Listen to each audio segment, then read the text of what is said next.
This is my first video. I'm going to do a series of these videos to educate people on different aspects of real estate. Today I decided to talk about a topic that I get asked about a lot. What happens if I want to sell my own house? How do I sell my own house?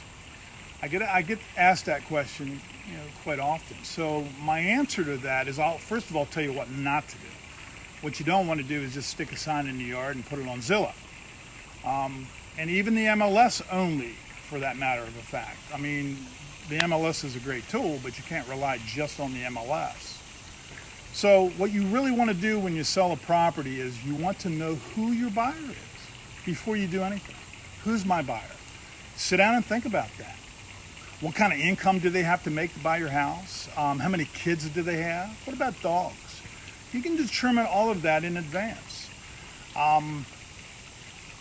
The reason that you can't just rely on sticking a sign in the yard is because you're only dealing with people that are actively looking for a property.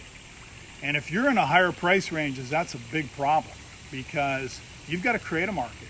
You can't just rely on the active buyers, especially, like I said, in the higher price ranges.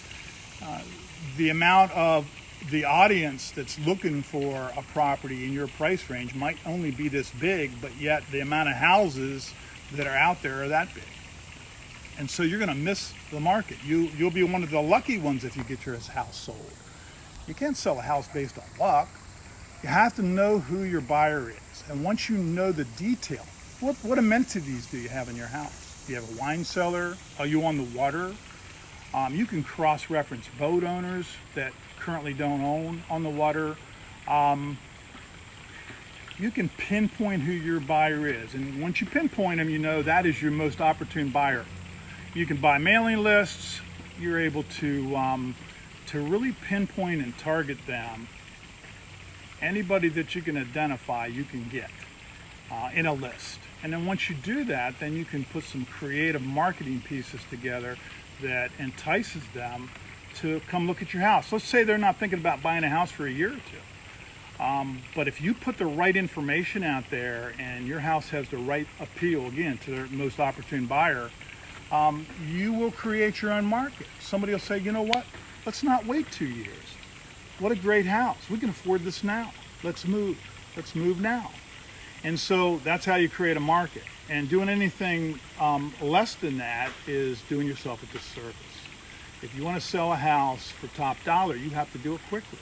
And in order to do it quickly, you have to be able to create a market. You can't rely on the market that's out there. So hopefully that was helpful.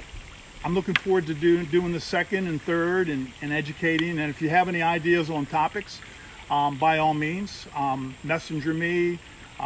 If you like the information that I'm sharing right now, please like my page, and I will promise to answer any comments that come across. So thanks for your time, and again, I hope it was beneficial to you. Have a great day. Thanks again.